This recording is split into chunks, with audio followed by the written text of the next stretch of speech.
Good afternoon, students. Today's subject EVS 2 History. Today we are going to learn Shivaji's education. Shivaji's education under the supervision of Shahaji Raje. Beginning of Shivaji's education, Shahaji Raje himself was a scholar of Sanskrit. In the Bangalore court, he had under his patronage artists and scholars of various languages. He appointed intelligent teachers for Shivaji.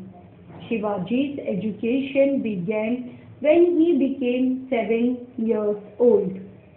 Soon Shivaji became skilled in the art of reading and writing.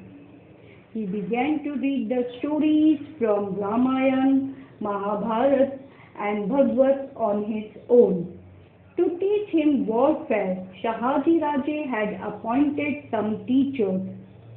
They began to teach Shivaji to ride a horse, to wrestle, to use swords and danpatta. Thus, at the age of 12, Shivaji became acquainted with different branches of learning and art. Rejuvenation of Pune. Jijabai and Shivaji returned to Pune.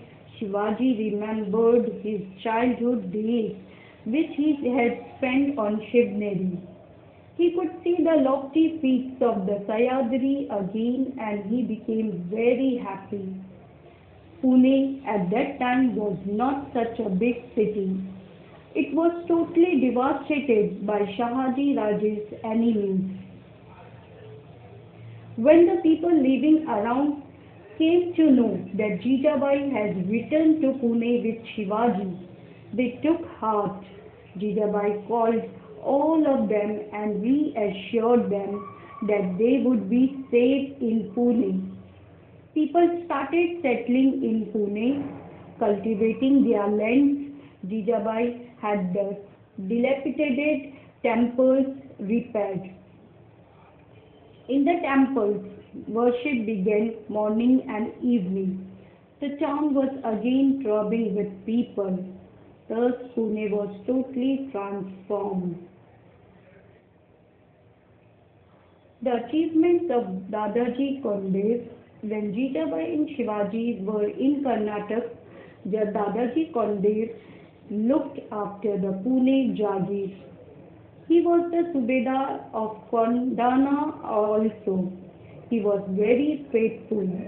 He was strict, efficient and honest in his work. He was also just and a strict disciplinarian. He served with devotion. At about this time, a big Wada or residence was built in Pune by the orders of Shahaji Raje. It came to be known as Lal Mahal. Shivaji's education. Now, children, after Shivaji came back from Karnataka back to Pune, his education also started. His education started under the supervision of Jijabai. While returning from Bangalore, Jijabai and Shivaji were accompanied by eminent teachers sent by Shahaji Raje. They taught him many sciences, branches of learning and languages. What V-Mata Jijabai taught Shivaji. Jijabai was no ordinary woman. She had resolved that her son Shivaji would never be engaged in the services of others. He would establish the rule of his own people, Swaraj. She was bringing up Shivaji with that ideal. The new regime of Shivaji. In Pune Jagir, the new regime of Shivaji began under the guidance of Jijabai. Shahaji Raje had already made the preparation for this. Shivaji began to administer his Jagir to attend the people's grievances. Those who inflicted injustice upon the world were punished. In a way, Shahaji Raje's Jagir was undergoing a transformation. Now after all this, Shivaji got married. Shivaji's marriage, in those days people married at a very early age. So Jijamata said, we should now get Shiva married. Then a search for a suitable bride for Shiva began. Soon she found the girl she wanted. Her name was Saibai. Saibai came from the Nimbalkar family of Paltan. The marriage was celebrated with great splendor. Thank you, children.